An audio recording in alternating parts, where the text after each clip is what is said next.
I welcome all of you in the lecture of accounting standards, and we are continuing the topic that we have started in the previous lecture.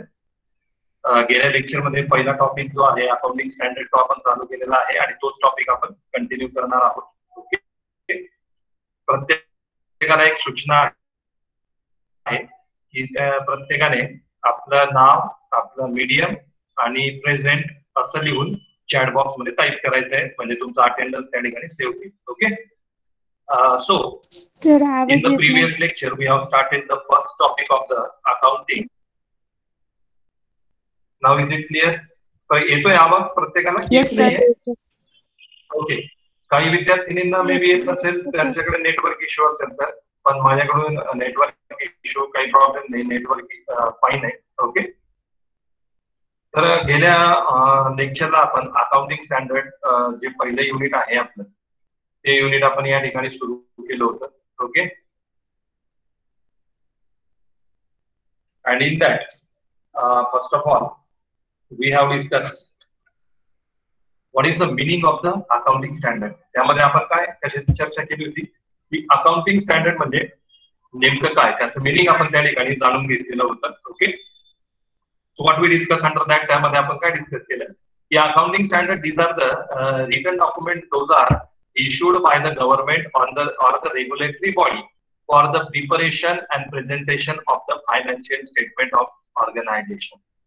Accounting standard हे लिखित स्वरूपाचे कागदपत्रे आहेत की जे त्या देशातील सरकार किंवा त्या देशातील अकाउंटिंग बोर्ड यांच्याद्वारे जारी केले जात असतात, आणि या स्टँडर्डच्या माध्यमाने, या लिखित स्वरूपाच्या कागदपत्राच्या माध्यमाने फायनान्शियल स्टेटमेंट हे कसे तयार केले जावेत आणि कसे प्रेझेंट केले जावेत याची नियमावली देण्यात येते, आणि त्या नियमानुसार फायनान्शियल स्टेटमेंट रेकॉर्ड तयार केले जातात आणि प्रेझेंट केले जातात. अशा रिटन डॉक्युमेंट्सला, अशा लिखित स्वरूपाच्या कागदपत्रांना आपण काय म्हणत असतो? Accounting standards. Okay, so it is the meaning of the accounting standard. अशा प्रकारे आपण अकाउंटिंग स्टँडर्डचं मिनिंग या ठिकाणी जाणून घेतलं होतं. In the accounting standard there are the definition, those are given by some accounting thinkers. आपण जसं आता या ठिकाणी मीनिंग बघितलं त्याच प्रकारे काही अकाउंटिंग थिंकर्स त्या ठिकाणी आहेत. त्या अकाउंटिंग थिंकर्सने डेफिनेशन या ठिकाणी अकाउंटिंग स्टँडर्डच्या दिलेल्या आहेत. त्यातल्या काही डेफिनेशन आपण बघूया. Okay, so the first definition that is given by Professor A.C. Littleton.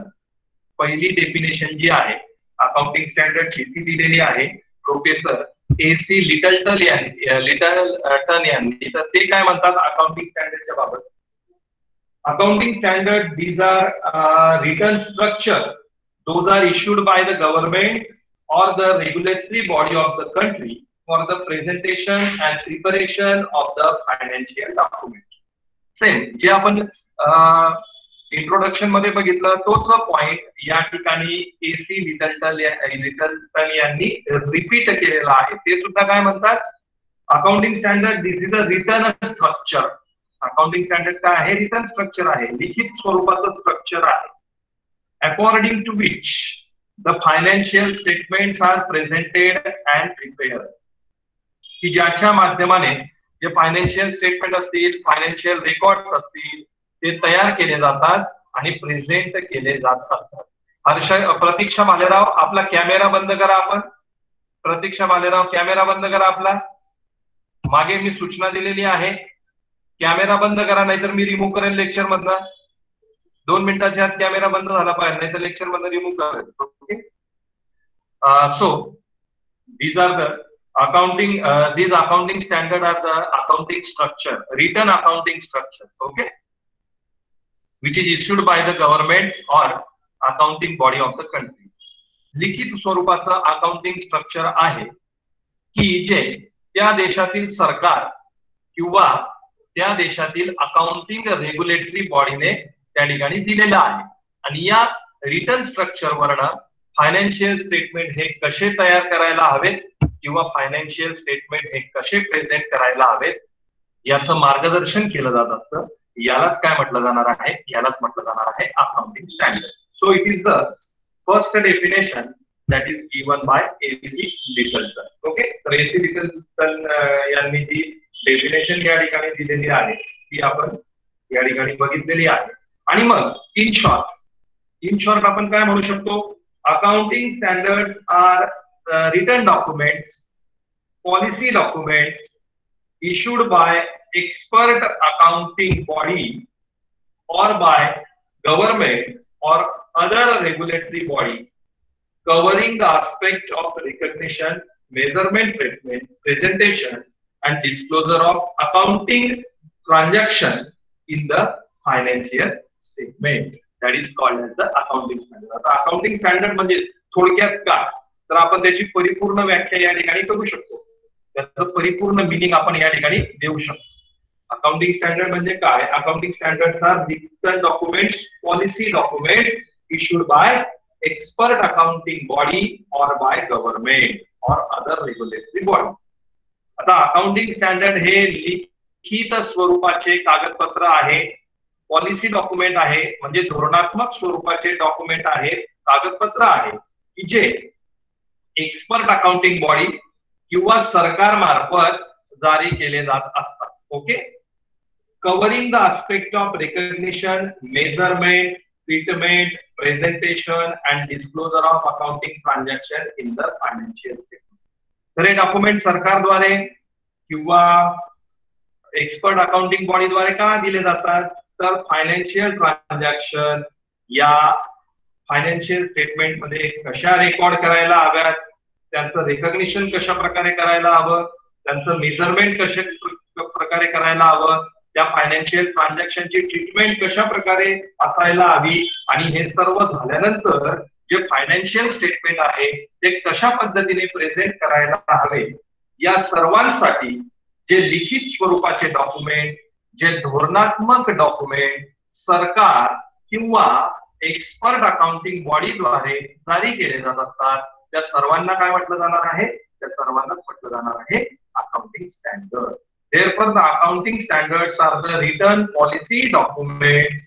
Those are issued by the expert accounting body or government to cover the aspect like recognition, measurement, treatment, recording of transaction and presentation of financial statement.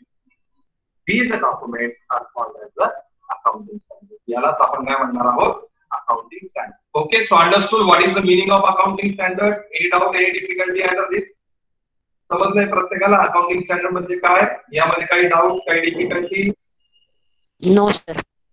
No sir. If anyone is having difficulty, you can unmute yourself and you can ask me. कुणालाही काही शंका असेल, अडचण असेल, समजलेलं नसेल काही, तर कृपया अनम्यूट करा आणि विचारा. तो मुद्दा मी आपला सर्वांना परत समजावून सांगतो. ओके, समजलंय सर्वांना? Shall we move to the next point? पुढचा मुद्दा अभ्यासूयात मग आपण. No doubt, no difficulty. Okay, so now the next point, that is objectives of accounting standards. Accounting स्टँडर्डचे उद्देश कुठले आहेत ते आपण या ठिकाणी आता बघूया. म्हणजे अकाउंटिंग स्टँडर्ड तयार करण्यामागचे, अकाउंटिंग स्टँडर्ड इश्यू करण्यामागचे उद्देश काय आहेत. Okay, so first of all, standardize the diverse accounting policy. That is the first objective of the accounting standard. म्हणजे जे विविध पॉलिसी आहेत, विविध धोरण जे आहेत ते धोरण एकत्रित करणे हा त्यामागचा पहिला उद्देश आहे. Now what are the diverse accounting policies? That is the first point. आता विविध प्रकारचे धोरण कुठली? Whenever the business organizations they are preparing their records, their financial record, at that time they are having the different accounting methods. The accounting methods are not similar with each other, different according to the different organization. Therefore, they are preparing their financial statement, their financial records as per their accounting methodology. But when these records are presented to the government, at that time government want these records in a similar standard format. Therefore, to prepare the financial record in the similar standard format, government has issued the accounting standard and this is the first objective of the accounting standard. आता थोडक्यात पहिला objective या ठिकाणी काय सांगतो आपल्याला की विविध प्रकारचे धोरणं आहेत, विविध प्रकारच्या पद्धती आहेत आणि मग या पद्धतीनुसार फायनान्शियल स्टेटमेंट तयार केलेले आहेत. राईट. तर जसं व्यवसाय असेल तो व्यवसाय आपापल्या पद्धतीने फायनान्शियल रेकॉर्ड काय करत जाणार आहे, तयार करत जाणार. फॉर एक्झाम्पल, आता तुम्ही सर्वजण आहात, तुम्ही सर्वजण फार छान प्रकारे अभ्यास करतात, पण प्रत्येकाची अभ्यास करण्याची पद्धती ही वेगवेगळ्या प्रकारची आहे. कुणाची पद्धती एकमेकासारखी नाही. ओके, व्यक्ती तितक्या प्रवृत्त असं आपण म्हणत असतो. म्हणजे प्रत्येकाला कुणाला पटकन एखाद्या विषयाचा अभ्यास होत असेल, कुणाला त्या विषयाचा अभ्यास करायला वेळ लागत असेल, किंवा कुणी पटकन त्या विषयाच्या नोट्स तयार करत असेल, कुणी अजून इतर माध्यमाने नोट्स तयार करत असेल. तर अशा तुमच्या प्रत्येकाच्या अभ्यास करण्याच्या पद्धती वेगवेगळ्या आहेत. मग तुमच्या अभ्यास करण्याच्या पद्धती जरी वेगवेगळ्या असल्या तरी तुमचं इव्हॅल्युएशन करण्यासाठी विद्यापीठ मात्र एकाच प्रकारची परीक्षा घेते. प्रत्येकासाठी वेगवेगळ्या परीक्षा घेते तर विद्यापीठ. समजा प्रत्येकासाठी जर विद्यापीठाने वेगवेगळ्या प्रकारची परीक्षा घ्यायचं ठरवलं तर खरंच ती परीक्षा कंडक्ट होऊ शकेल का, त्यामधनं काही रिझल्ट निघू शकेल का, नाही निघू शकत. कारण की हजारो विद्यार्थी त्या ठिकाणी आहेत आणि हजारो विद्यार्थ्यांची हजारो प्रकारे परीक्षा घ्यायचं जर विद्यापीठाने ठरवलं तर त्यातनं काहीच साध्य होणार नाही, त्यातनं काहीच रिझल्ट त्या ठिकाणी निर्माण होणार नाही. त्याच प्रकारे जे बिझनेस ऑर्गनायझेशन आहेत ते प्रत्येक बिझनेस ऑर्गनायझेशन काय करतात की स्वतःच्या पद्धतीनुसार स्वतःचे अकाउंटिंग रेकॉर्ड स्टेटमेंट ते तयार करतात. पण हे स्टेटमेंट गव्हर्नमेंटला आवश्यक असतात. मग गव्हर्नमेंटने प्रत्येक बिझनेसचं स्टेटमेंट घेतलं, त्या प्रत्येक बिझनेसची पद्धती, अकाउंटची पद्धती वेगवेगळी आहे. मग गव्हर्नमेंटला ते प्रत्येक स्टेटमेंट व्हेरीफाय करता येईल का? व्हेरीफाय करता येणार नाही, कारण की लाखो बिझनेस ऑर्गनायझेशन त्या ठिकाणी आहेत आणि लाखो स्टेटमेंट सरकारकडे येतील किंवा अकाउंटिंग बॉडीकडे येतील. तर मग हे लाखो स्टेटमेंट सरकारला चेक करणं शक्य होईल का? शक्य होणार नाही. मग त्यामुळे या ज्या डायव्हर्स अकाउंटिंग पॉलिसी आहे प्रत्येक बिझनेसच्या, म्हणजे वेगवेगळ्या धोरणात्मक ज्या अकाउंटिंग पॉलिसी आहे प्रत्येक बिझनेसच्या, त्यांना एकत्रित करण्यासाठी सरकारने काय केलं? अकाउंटिंग स्टँडर्डची निर्मिती त्या ठिकाणी सरकारने केली. म्हणजे ज्या विविध धोरणात्मक पॉलिसी आहे त्या सर्व एकत्रित करणे, सर्व बिझनेस ऑर्गनायझेशनला एक स्टँडर्ड फॉर्मॅट देणे, काही स्टँडर्ड निश्चित करून देणे आणि मग या स्टँडर्डनुसार त्या बिझनेस ऑर्गनायझेशनने त्यांचे फायनान्शियल रेकॉर्ड तयार करायचे आहेत. म्हणजे सर्वांचे रेकॉर्ड हे एकाच पद्धतीने तयार होतील आणि सरकारला ते रेकॉर्ड चेक करणं त्या ठिकाणी सहज शक्य होणार आहे. त्यामुळे डायव्हर्स अकाउंटिंग पॉलिसी स्टँडर्डाइज करण्यासाठी, विविध अकाउंटिंग पॉलिसी एकत्रितपणे करण्यासाठी अकाउंटिंग स्टँडर्ड या ठिकाणी इश्यू करण्यात आलेले आहे. Okay, that is the first objective of the accounting standard. हा अकाउंटिंग स्टँडर्डचा पहिला ऑब्जेक्टिव्ह आहे. Understood everyone? समजलंय प्रत्येकाला? Yes sir. Now the second objective, दुसरा उद्देश आपण बघूया. Add the reliability to the financial statement. Add reliability to the financial statement.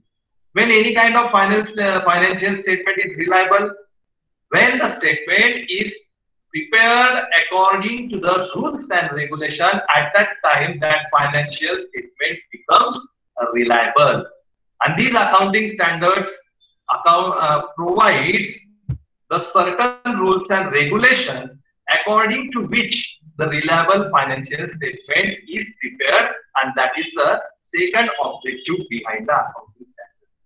Reliable financial statement तयार करणं किंवा फायनान्शियल स्टेटमेंट मध्ये रिलायबिलिटी ऍड करणं. रिलायबिलिटी म्हणजे काय? विश्वास पात्रता. कुठल्याही फायनान्शियल स्टेटमेंट हे विश्वास पात्र केव्हा असेल? ज्या वेळेस ते फायनान्शियल स्टेटमेंट नियमानुसार तयार केलं गेलेलं असेल, कायद्यानुसार तयार केले गेलेले असेल, रेग्युलेशन नुसार तयार केले गेलेले असेल, त्याच वेळेस फायनान्शियल स्टेटमेंट हे रिलायबल असणार आहे, विश्वास पात्र असणार आहे. आणि अकाउंटिंग स्टँडर्ड काय आहेत? अकाउंटिंग स्टँडर्ड हे विविध रूल्स त्या ठिकाणी देतात, विविध रेग्युलेशन त्या ठिकाणी देतात आणि या रूल्स आणि रेग्युलेशनला अनुसरून मग फायनान्शियल स्टेटमेंट या ठिकाणी तयार केलं जातं. म्हणजे आपोआप त्या फायनान्शियल स्टेटमेंट मध्ये विश्वास पात्रता, रिलायबिलिटी त्या ठिकाणी ऍड केली जात असते. So it is the second objective behind the accounting standard. Accounting standard मागील हा दुसरा उद्देश आहे की विश्वासपात्रता फायनान्शियल स्टेटमेंट मध्ये ऍड करण्यासाठी त्या ठिकाणी अकाउंटिंग स्टँडर्ड देण्यात आलेले आहे. To add the reliability in the financial statement, accounting standards are prepared there. Okay, understood? लक्षात आलं सर्वांना? So it is the second objective of the accounting standard. हा accounting standard चा दुसरा उद्देश आहे. Okay. Now third objective, तिसरा जो objective आहे, eradicate baffling variation in treatment of accounting aspects. It is somewhat similar to the first objective of the accounting standard. Okay, eradicate baffling variation. Eradicate baffling variation in treatment of accounting aspects. So, already I told you, different organizations, they are preparing their accounting standard as per the different method, as per their convenience, as per their suitability. Okay, but what happened there? Sometimes the variation is created when the organization, they are operating, they are adopting the different methods for the preparation of the financial record. At that time, the variations are created in the treatment of certain accounting aspect. Therefore, these all effects are eradicated with the help of the accounting standard, and that is the third objective of the accounting standard. आता तिसरा उद्देश काय आहे? Eradicate baffling variation in treatment of accounting aspect. आता काही accounting aspect जे आहे किंवा काही अकाउंटिंग फिगर्स जे आहेत, त्या अकाउंटिंग फिगर्स नोंदवण्यामध्ये व्हेरिएशन असतात.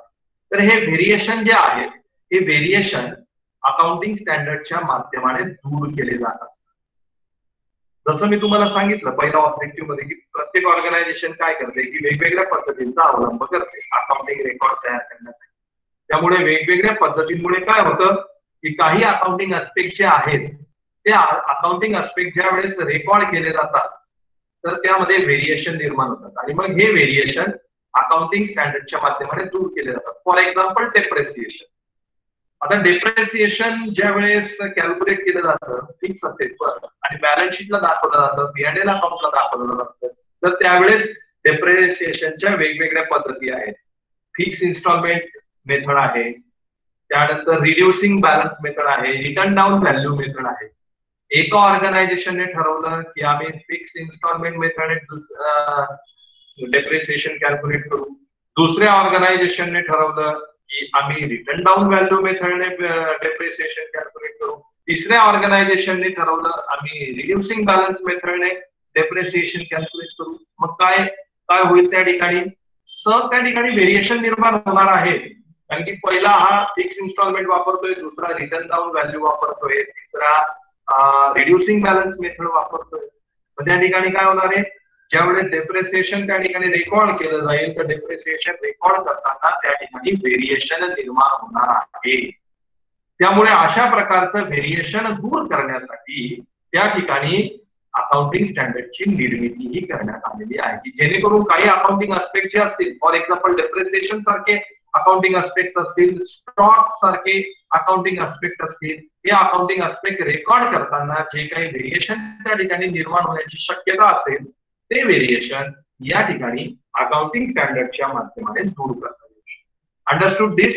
So in this way it is the it is the third objective of the accounting standard. हा accounting standard चा तिसरा ऑब्जेक्टिव्ह आहे. Okay, understood? Now last one, the fourth objective, it is facilitate interfirm and intra-firm comparison.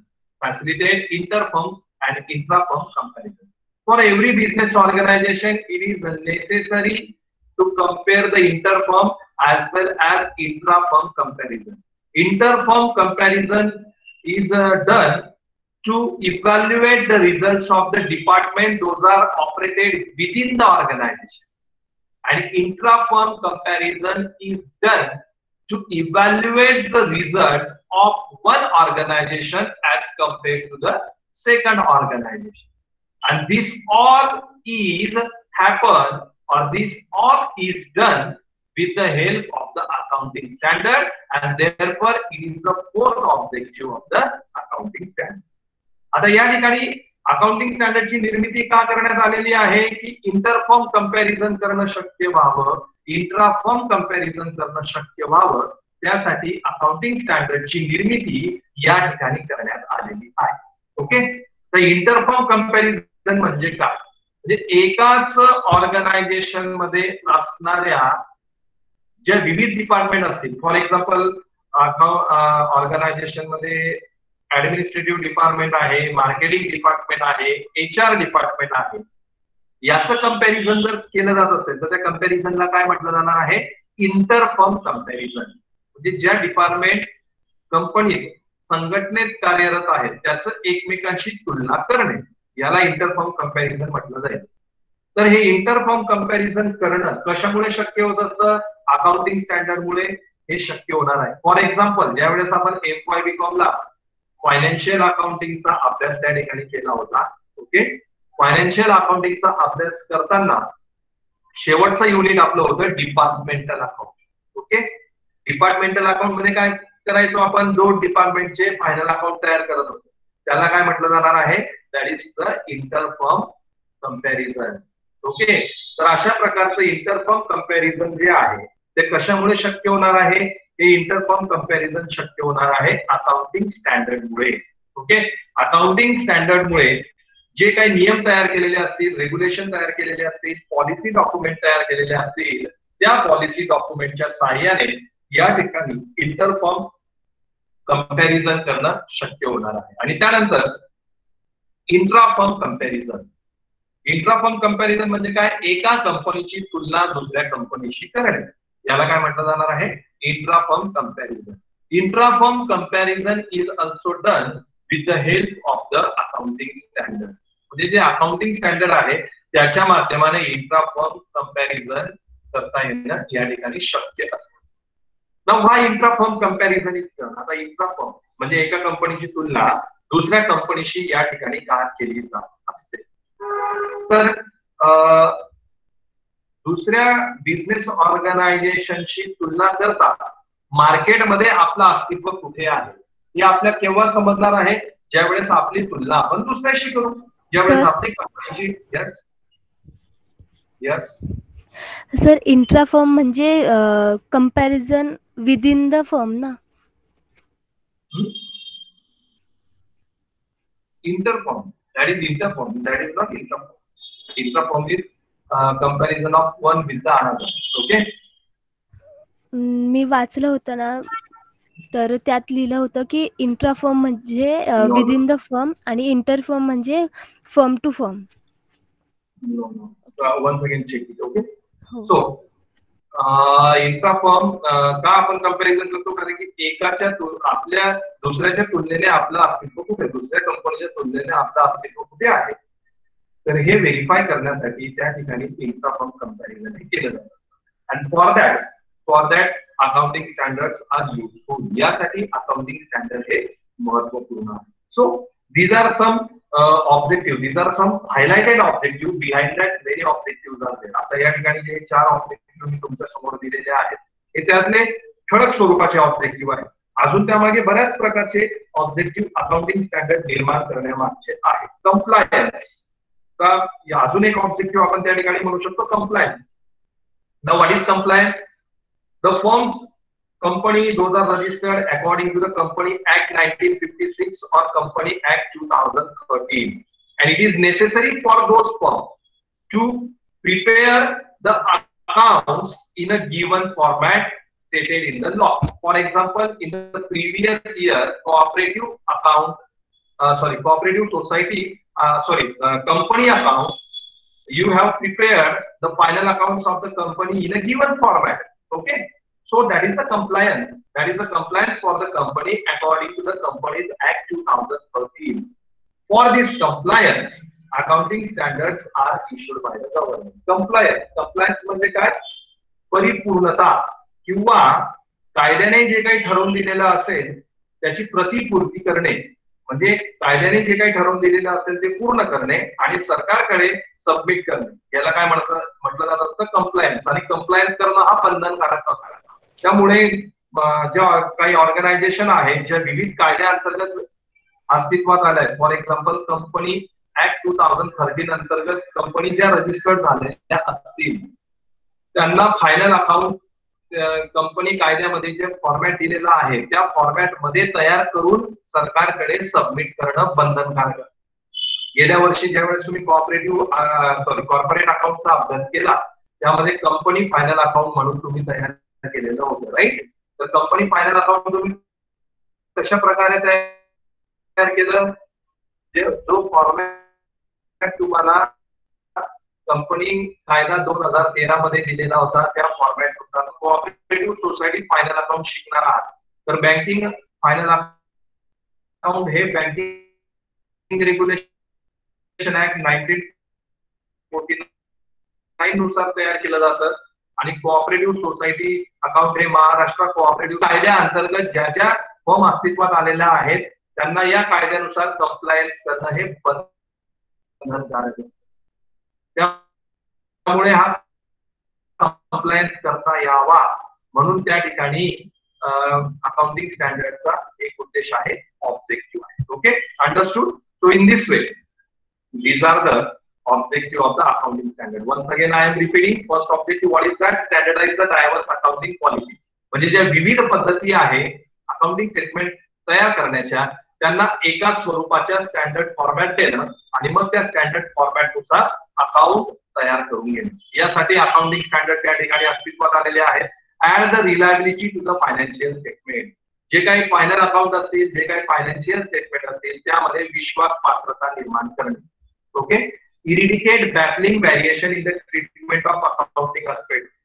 काही accounting aspect असतील, for example depreciation असेल, stock असेल, याच्या हे रेकॉर्ड करताना जे काही व्हेरिएशन त्या ठिकाणी निर्माण होतात ते व्हेरिएशन दूर करण्यासाठी अकाउंटिंग स्टँडर्डची निर्मिती करण्यात आलेली आहे. त्यानंतर facilitate inter-firm and इंट्राफर्म comparison. Inter-firm comparison आणि इंट्राफर्म कंपॅरिझन करता यावी म्हणून अकाउंटिंग स्टँडर्डची निर्मिती त्या ठिकाणी झालेली आहे. आणि शेवटी compliance as per the law.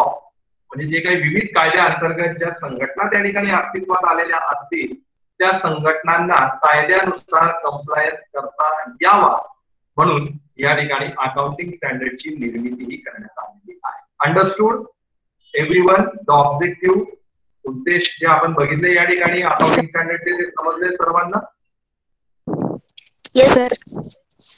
Any doubt, any difficulty in this?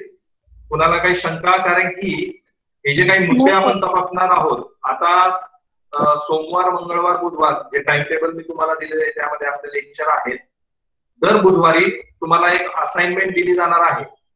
Okay, जो जे टॉपिक आपण त्या आठवड्यामध्ये त्या संबंधित लेक्चर मध्ये कव्हर केले तर त्या संदर्भाची असाइनमेंट तुम्हाला दिली जाणार आहे. ही असाइनमेंट सॉल्व्ह करण्यासाठी हे सर्व मुद्दे तुम्हाला लक्षात येणं अत्यंत आवश्यक आहे. त्यामुळे मी वारंवार विचारत असतो की जर यामध्ये काही शंका असेल तर नक्की स्वतःला अनम्यूट करा, तुमची शंका विचारा. तो पॉइंट कंप्लीट केल्याशिवाय तुम्हाला समजल्याशिवाय आपण पुढचा पॉइंट अभ्यासणार नाही. त्यामुळे जर कोणाला काही शंका असतील तर नक्की तुमची शंका तुम्ही अनम्यूट करून विचारा. Okay, yes. Eradicate means what? Eradicate म्हणजे दूर करणे, नाहीसं करणे. इरिडिकेट आता फॉर एक्झाम्पल जसं मी डेप्रिसिएशनचं उदाहरण घेऊन तुम्हाला सांगितलं की डेप्रिसिएशनच्या 3-4 पद्धती आहेत. प्रत्येक ऑर्गनायझेशनने वेगवेगळ्या पद्धतीनुसार जर डेप्रिसिएशन कॅल्क्युलेट केलं तर मग ते डेप्रिसिएशन रेकॉर्ड करताना काही व्हेरिएशन त्या ठिकाणी निर्माण होतात आणि मग हे व्हेरिएशन ज्यावेळेस दूर करायचे